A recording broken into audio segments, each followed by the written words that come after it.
இது மகிமை நேரம். கிறிஸ்துவுக்குள் பிரியமானவர்களே, ஆண்டவராகிய இயேசு கிறிஸ்துவின் நாமத்திலே உங்களை அன்போடு கூட வாழ்த்துகிறேன். இந்த தியான பகுதிக்கு உங்களை வரவேற்கிறேன். இந்த நாளிலே இந்த வாரம் முழுவதும் நாம் ஆண்டவருடைய வருகையை குறித்து சிந்திக்க இருக்கிறோம்.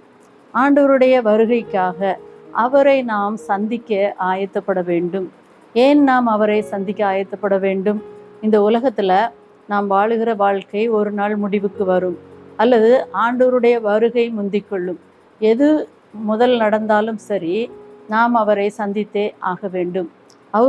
அவரை நாம் சந்திக்கும் போது மகிழ்ச்சியாக காணப்படுவோமா அல்லது வேதனையாக காணப்படுவோமா? நாம் நம்மை நாமே சிந்தித்து பார்ப்போம். அவருடைய வருகையில் நாம் அவரை சந்திப்பதற்கு நாம் ஆயத்தமாக இருக்கிறோமா? இந்த உலகத்தில் நாம் வாழுகிற வாழ்க்கையில் நாம் ஏராளமான காரியங்கள் ஆண்டவரை சந்திப்பதற்கு வேதம் நமக்கு கற்றுக் கொடுக்கிறது. ஒவ்வொரு காரியத்திலும் நம்மை சீர்படுத்தி ஸ்திரப்படுத்தி ஆண்டவரை சந்திப்பதற்காக ஆண்டவர் கற்றுக் கொடுக்கிற காரியங்களை நாம் கற்றுக்கொண்டு இந்த நாளிலே நாம் ஆண்டவரை சந்திக்க ஆயத்தப்படுவோம்.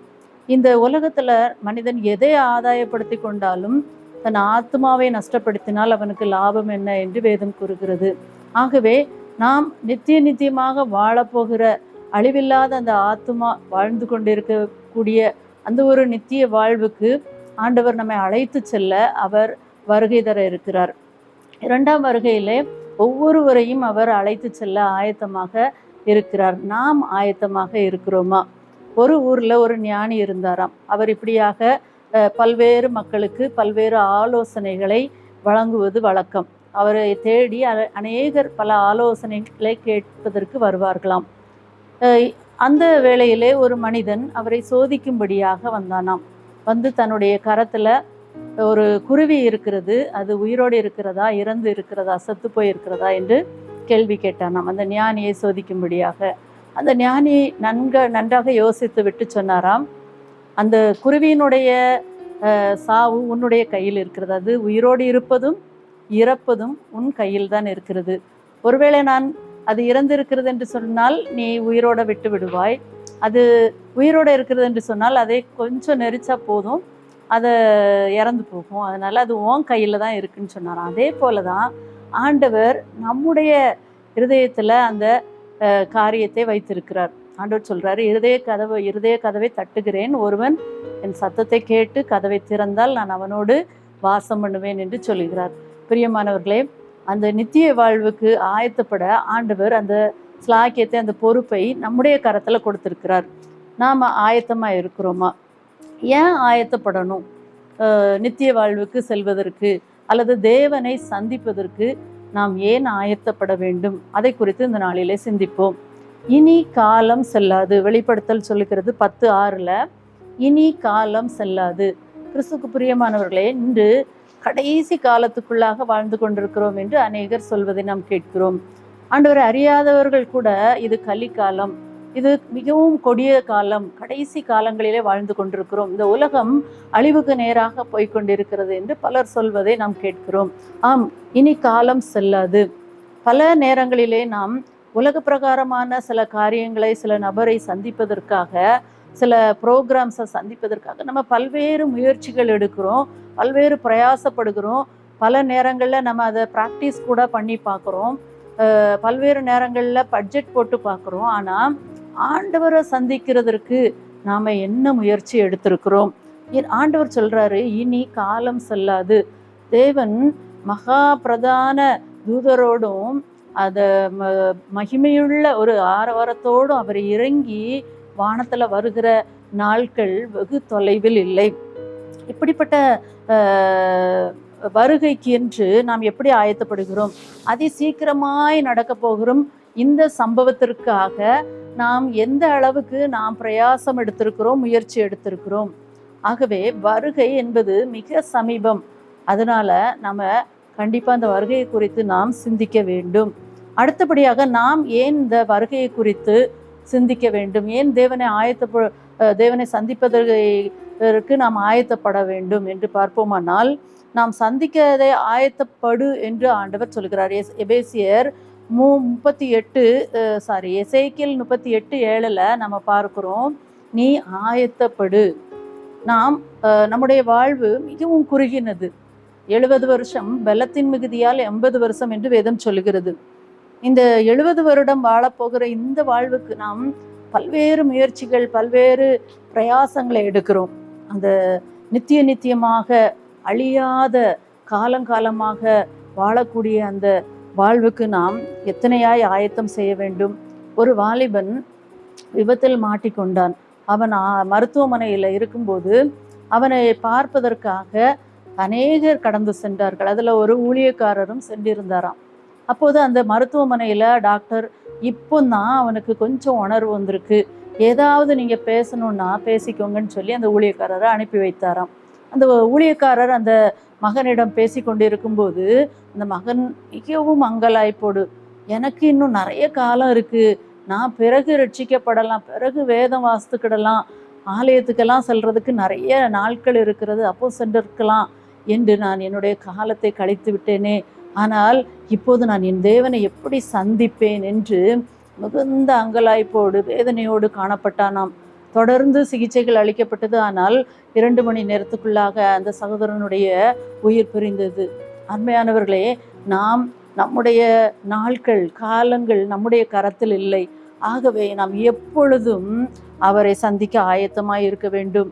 இப்போ நாம் சந்திக்க ஆயத்தமாக இருந்தால் எதிர்பாராத நிகழ்வுகள் எது நடந்தாலும் நம் வாழ்விலே நாம் வேதனைப்பட வேண்டிய அவசியம் இல்லை. ஒரு உதாரணத்துக்கு வெளிப்படுத்தல் சுவிசேஷத்தில் சொல்லப்பட்டிருக்கிறது, 10 கன்னிகைகள் இருந்தாங்க. அதில் 5 பேர் ஆர்வமாக மணவாளனுக்காக தீவெட்டிகளோடு தயாராக ஆயத்த நிலையில் எப்போ மணவாளன் வந்தாலும் சந்திக்கலாங்கிற நிலையில் இருந்தாங்க. ஆனால் மீதி 5 பேர் அவங்க ஆயத்தப்படாமல் எப்போது வருவாரோ நம்ம அப்போ பார்த்துக்கலான்னு சொல்லி அவங்க சோர்ந்து போய் அமைதியாக அவங்க சுறுசுறுப்பு இல்லாமல் ஆயத்தம் இல்லாமல் இருந்தாங்க. ஆனால் ஆண்டவருடைய வருகையில் மணவாளன் வரும்போது இந்த கன்னிகைகள் ஏற்றுக்கொள்ளப்பட்டார்கள். ஆனால் ஆயத்தம் இல்லாத கன்னிகளோ என்னது தள்ளப்பட்டார்கள். நம்முடைய சூழ்நிலை அப்படி இருக்கக்கூடாது. எப்போதும் நம்ம ஆண்டவர் வருகைக்கு ஆயத்தமாக இருக்க வேண்டும். நம் தேவனை சந்திக்க நாம் ஏன் ஆயத்தமாக இருக்க வேண்டும்? அவருடைய வருகை மிக சமீபமாகவே ஆயத்தமாக இருக்க வேண்டும். அதே போல நாம் ஆயத்தப்பட வேண்டும் என்று வேதம் நம்மை எச்சரிக்கிறது. அடுத்தபடியாக நாம் பிறரை ஆயத்தப்படுத்த வேண்டும். ஒருவேளை நாம் ரட்சிக்கப்பட்டிருக்கலாம், நாம் எப்போ எது நடந்தாலும் பரவாயில்ல, ஆண்டவருடைய சமூகத்துக்கு போயிடலாங்கிற நம்பிக்கையோடு விசுவாசத்தோடு காணப்படலாம். ஆண்டவருடைய பிள்ளைகளாக தொடர்ந்து அவரோடு ஜீவித்து கொண்டிருக்கலாம். ஆனால் நம்மை சுற்றி இருக்கிறவர்கள் மீது கரிசனை வேண்டும். தேவன் சொல்லுகிறார் எசேக்கியேல் 38:7, நீ ஆயத்தப்படு, ஆயத்தப்படுத்து, பிறரை நாம் ஆயத்தப்படுத்த வேண்டும். நாம் மட்டும் போனால் போதாது. நம்முடைய உடன் பிறந்தோர், நம்முடைய பிள்ளைகள், நம்முடைய குடும்பத்தார், நம்முடைய கிராமத்தில் தெருவில் வசிக்கிறவங்க, நம்ம ஊரில் இருக்கிறவங்க, நம்முடைய தேசத்தில் இருக்கிறவங்க எல்லாரும் அவருடைய வருகையை சந்திக்க ஆயத்தப்பட வேண்டும். அது நம்மேல் விழுந்த கடமையாக இருக்கிறது. அண்ட் ஒரு நாள் சாலையில் சென்று கொண்டிருக்கும்போது ஒரு பாதை, ஒத்தையடி பாதை வந்தது. அந்த பாதை வழியாக நான் செல்ல வேண்டிய ஒரு கடைக்கு சென்று கொண்டிருந்தேன். அப்போது அந்த பகுதியில் வேஸ்டெல்லாம் போட்டு எரிக்கிறதுக்காக அதில் தீ வைத்திருக்கிறார்கள். அவங்க அதை எரிஞ்சு முடிஞ்சிச்சுன்னு சொல்லி போயிட்டாங்க. ஆனால் அந்த தீயானது கொஞ்சம் கொஞ்சமாக பரவி அது ஒரு வயரில், கேபிள் வயரில் பிடிச்சிடுச்சு. அந்த கேபிள் வயர் அந்த இடத்துல மிகவும் தாழ்ந்து அந்த இருந்ததுனால, அந்த வேலிக்கருகில் இருந்ததுனால அந்த கேபிள் வயரில் தீ பிடிச்சிச்சு. நான் பார்க்கும்போது கேபிள் வயரில் ஒரு பக்கமாக தீ எரிந்து கொண்டிருக்கிறது, மறுபக்கம் ஒரு கம்பி இருக்கிறது, அதை தொடர்ந்து அடுத்த பக்கம் அந்த வயரில் அது வேகமாக எரிந்து கொண்டிருக்கிறது. எனக்கு அதை பார்த்த உடனே ஷாக் ஆகிட்ட உடனே பக்கத்தில் இருக்கிற அந்த போஸ்ட் ஆஃபீஸில் உள்ளவங்ககிட்ட சொன்னேன், இந்த மாதிரி இருக்குது அப்படின்னு சொன்ன உடனே அவங்க ஓடி போய் அந்த 2 பக்கமும் தீ பிடிச்சி போனதை அவங்க என்ன செய்தாங்க, அணைச்சாங்க. கிறிஸ்துக்குள் பிரியமானவர்களே, இப்படித்தான் உலகம் தீக்கு இரையாக வைக்கப்பட்டிருக்கிறது. ஒரு சின்ன தீ தானே அப்படின்னு சொல்லி நம்ம நினைக்கலாம், கொஞ்சம் கூட்டம் தானே, இவங்க தானே ஏற்றுக்கொள்ள, இவங்க தானே இன்னும் புரியாமல் இருக்கலன்னு நினைக்கலாம். ஆனால் முழுவதும் வேஸ்ட்டாக போயிடும், முழு உலகமும் போயிடும். அதனால் நம்ம இந்த உலகத்தை நம்ம என்னது பாதுகாக்கணும். அந்த பொறுப்பை ஆண்டவர் தந்திருக்கிறார். ஏன்னா அவர் இரவில் திருடன் வருகிற விதமாய் வருவார். அவர் வரும்போது மடமட என்று அகன்று போகும் வானங்கள், பூதங்கள் வெந்து உருகி போகும், பூமியில் இருக்கிற அதில் உள்ள கிரியைகள் அனைத்தும் அழிந்து போகும். நம்முடைய சுற்றி இருக்கிற மக்களை நாம் ஆயத்தப்படுத்த வேண்டும், அவங்க அழிந்து போகக்கூடாது. இப்படியாக எச்சரிப்பின் வார்த்தைகளை நாம் எடுத்து சொல்லி அவர்களை ஆயத்தப்படுத்துவோம். ஜெபிப்போமா? அன்பின் ஆண்டவரே, நாங்கள் ஏன் ஆண்டவரே உம்முடைய வருகைக்கு ஆயத்தப்பட வேண்டும் என்பதை இன்னைக்கு கற்றுக்கொள்ள உதவி செய்தீங்கப்பா. உம்முடைய வருகை மிக சமீபம்ப்பா. இனி காலம் செல்லாது என்று நீங்கள் எங்களுக்கு சொல்லியிருக்கீங்கப்பா. ஆகவே நாங்கள் விரைவாக ஆயத்தப்பட வேண்டும். எசேக்கியேல் தீர்க்கதரிசி மூலமாக ஆண்டவரே பல வருடங்களுக்கு முன்பு நீ ஆயத்தப்படு, பிறரையும் ஆயத்தப்படுத்து என்று சொல்லியிருக்கீங்கப்பா. எங்களுடைய காலம் குறுகினதப்பா. பிற மக்கள் ஆண்டவரே இந்த உலகம் அழிந்து போகிற உலகம் என்பதை புரியாமல் வாழ்ந்து கொண்டிருக்கிறார்களப்பா. நாங்கள் அதை மற்றவர்களுக்கு உணர்த்தவும் ஆண்டவரை, எங்களுக்கு ஆண்டவரை நாங்கள் ஆயத்தமாயிருக்கவும் பிறரை ஆயத்தப்படுத்தவும் நீங்கள் உதவி செய்யுங்க. மீட்பர் இயேசுவின் மூலம் தாழ்மையோடு கேட்கிறோம் நல்ல பிதாவே, ஆமேன்.